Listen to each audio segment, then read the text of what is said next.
मैं कांग्रेस के लोगों से ये कहना चाहूंगा कि कब तक तुम झूठ बोलोगे, कितना झूठ बोलोगे। क्या ये सच नहीं है कि तुम्हारी पार्टी से जीता हुआ एक एमएलए 2017 में आज बीजेपी का उम्मीदवार बनकर इलेक्शन लड़ रहा है? वो बाबा की पार्टी से निकलकर ये बड़े बाबा की पार्टी में चला गया। मोदी जी कहते हैं कि विकास के नाम पर हम वोट ले रहे हैं। मोदी जी कभी गोधरा की भी तो फिक्र करिए। गोधरा के बल्दिया के सफाई के कामदारों की 6 महीने की तनख्वाह बाकी है। प्रधानमंत्री जी,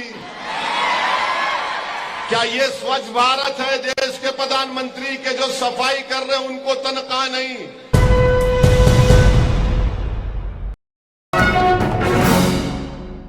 मेरे अजीज दोस्तों और बुजुर्गों, ये मेरी खुशकिस्मती है कि मैं दोबारा गोधरा की इस सरजमीन पर बसने वाले गयूर लोगों के दरमियान में अल्लाह ने मुझे आने का मौका दिया।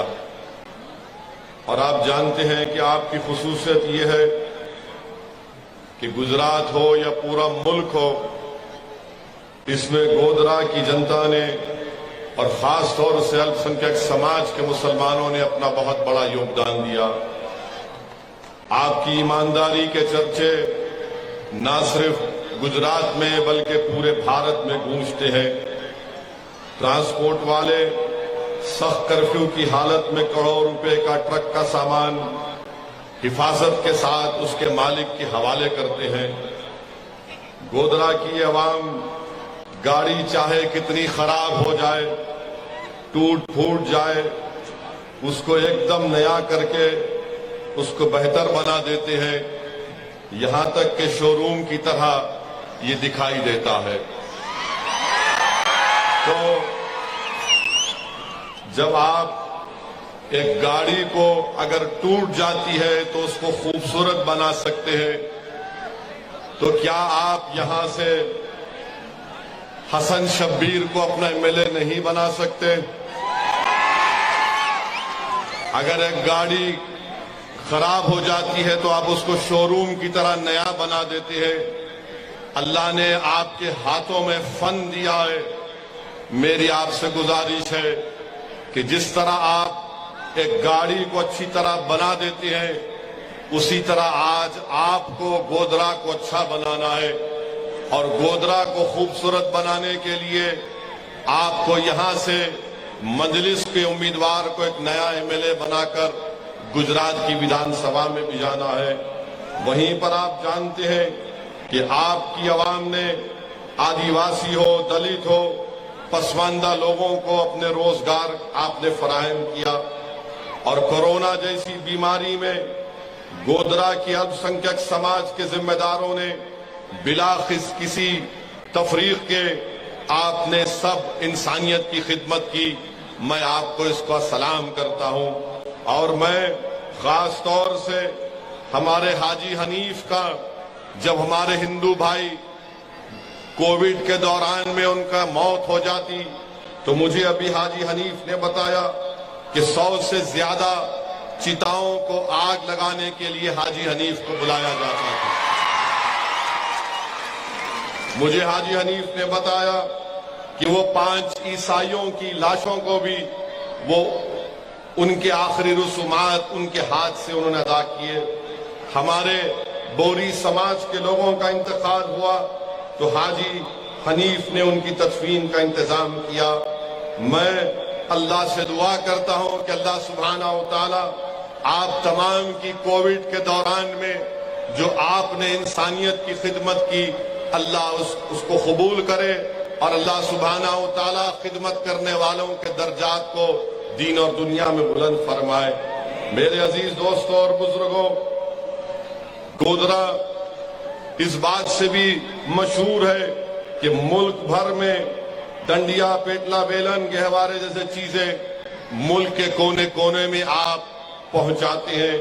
मैं आपको ये भी बताना चाहता हूं कि यहाँ के गरीब मुसलमान कोई ईमानदारी के साथ काम करते हैं, किसी को धोखा नहीं देते, कोई काला बाजारी नहीं करते और तवक्कल करते हैं तो रब्बे करीम की जात पर ये आप लोगों की खास खुसूसियत है। मुझे ये भी मालूम कि गोधरा के आप लोग स्क्रैप लोहा हो या प्लास्टिक हो, उसको बेहतर से बेहतर रूप में उसको लेकर आते हैं। यकीनन अल्लाह का खास करम इस सरजमीन पर बसने वाले लोगों पर है कि अल्लाह ने आपके हाथ में, आपकी उंगलियों में फन दिया। मेरे अजीज दोस्तों और बुजुर्गों, कोविड के दौरान हो या आम दिनों में आपने एम्बुलेंस के जरिए जो इंसानियत की खिदमत की, मैं आपका शुक्रिया अदा करता हूं। मेरे अजीज दोस्तों, मेरी इज्जतदार माँ और बहनों, मैं जब यहां पर आ रहा था तो मुझसे मीडिया के लोगों ने पूछा कि आप कहां जा रहे हैं, तो मैंने कहा मैं गोधरा को वापिस जा रहा हूं। तो मुझसे पूछा गया, ओवैसी साहब आप गोधरा को जा रहे हैं तो क्या एक सवाल का जवाब दे सकते हैं? मैंने कहा पूछिए क्या सवाल है आपका। तो मुझसे पूछने लगे कि आपने गोधरा में आने के बाद कांग्रेस के लोग ये बोलते हैं कि आपकी पार्टी के कॉरपोरेटर जीतने के बाद यहां पर गोश्त बिकना बंद हो गया। तो मैं आपके दरमियान में खड़े होकर उन झूठे कांग्रेसियों से पूछना चाहता हूं कि आप ये बताइए कि ये जो कानून 2017 में पास हुआ था, क्या कांग्रेस पार्टी के विधायक असेंबली में नहीं बैठे थे? ये कानून किसने पास करवाया? यह कानून भाजपा ने पास करवाया और इल्जाम असदुद्दीन ओवैसी पर लगा देती है। यकीनन मैं इस बात को मानता हूं, जैसा कि अभी मुझे बताया गया कि कई नौजवानों को झूठे मुकदमे आयद करके उनको परेशान किया जा रहा है। कई नौजवानों को झूठे मुकदमे में उनको फंसाकर उनको तकालीफ दी जा रही है। मैं कांग्रेस के लोगों से ये कहना चाहूंगा कि कब तक तुम झूठ बोलोगे? कितना झूठ बोलोगे? क्या ये सच नहीं है कि तुम्हारी पार्टी से जीता हुआ एक एमएलए 2017 में आज बीजेपी का उम्मीदवार बनकर इलेक्शन लड़ रहा है? अगर कांग्रेस से पूछेंगे तो बोलेंगे नहीं, ये ओवैसी से मिलके भाजपा में गया था। बताओ कितना झूठ मुझ पर इल्जाम लगाओगे? अरे याद रखो, तुम आज मुझ पर इल्जाम लगा रहे हो, मुझे कोई फर्क नहीं पड़ता, क्योंकि रब्बे करीम ने फरमा दिया कि जो अल्लाह की राह में जुद्दोजहद करते उन पर जो इल्जामात लगते हो परवाह नहीं करते। मैं झूठे इल्जामात की परवाह नहीं करता, ना करता रहूंगा। मैं कांग्रेसियों के जिम्मेदारों को याद दिला रहा हूं, तुम एक इलेक्शन के लिए अपने आमाल को खराब मत कर लो। अरे सच्चाई अगर बोलने की हिम्मत नहीं है तो आओ, मैं तुमको सच्चाई सिखाता हूं कि कैसे उसको बयान किया जाता है। मेरे अजीज दोस्तों और बुजुर्गों, आप जानते हैं कि गोधरा में यहां पर भाजपा का उम्मीदवार है, और भाजपा का उम्मीदवार कौन है? कौन है भाजपा का उम्मीदवार? कौन है? कौन है? जोर से बोलो। वो संस्कारी है? वो संस्कारी है? अरे उधर से भी आवाज आनी चाहिए, क्या वो संस्कारी है? वहां से भी आवाज आनी चाहिए, क्या वो संस्कारी है? अब वो कहां से गया? कौन सी पार्टी से गया?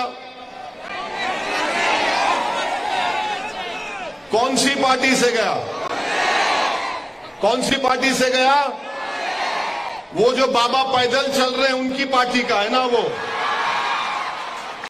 वो जो बाबा निकले हैं, चल रहे हैं, पैदल ही पैदल चल रहे हैं, वो बाबा की पार्टी से निकलकर ये बड़े बाबा की पार्टी में चला गया। अब आप बताइए, कांग्रेस इस पर कुछ नहीं बोलती, ना भाजपा कुछ बोलती है।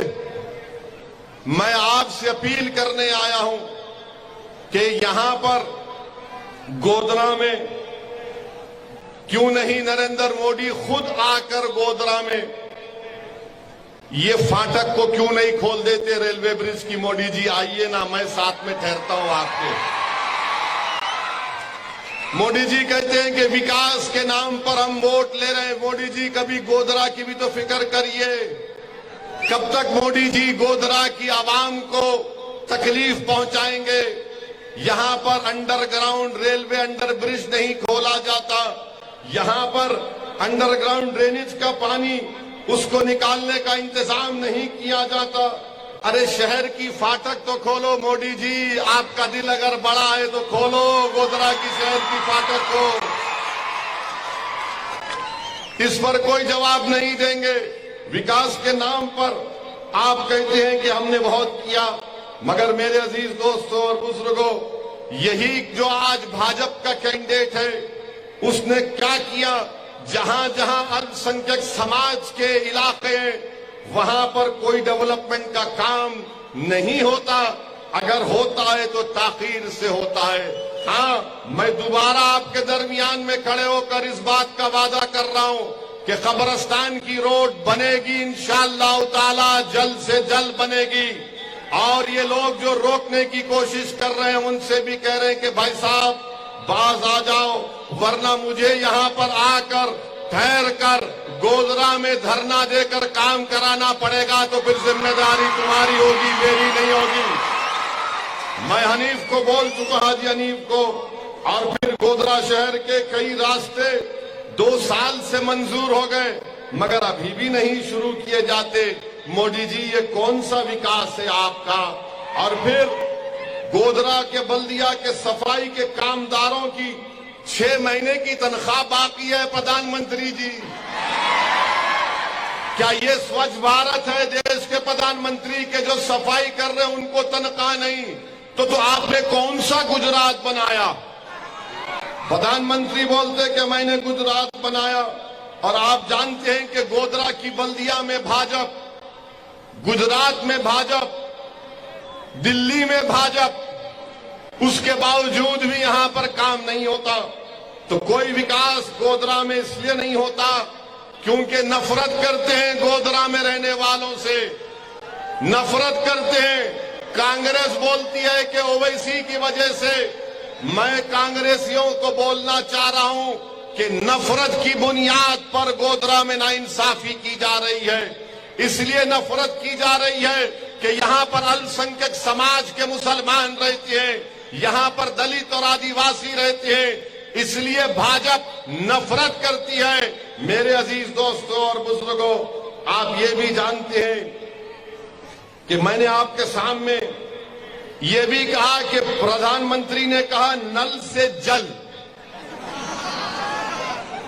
मोदी जी ने कहा नल से जल, मगर 30 साल के बाद भी नर्मदा नहर का फायदा हमको मैसर नहीं होता। प्रधानमंत्री को बताना पड़ेगा कि नल से जल कहां गया, वो उसका जिक्र नहीं करते। और फिर गोधरा के करीब रामपुर नामी एक गांव है, इस गांव में प्रधानमंत्री बिजली नहीं है। 27 साल से बिजली नहीं आई, 27 साल से भाजपा सत्ता में है, इख्तिदार पर है, और इसके बावजूद भी बीजेपी लंबी लंबी गुफ्तगू करती है।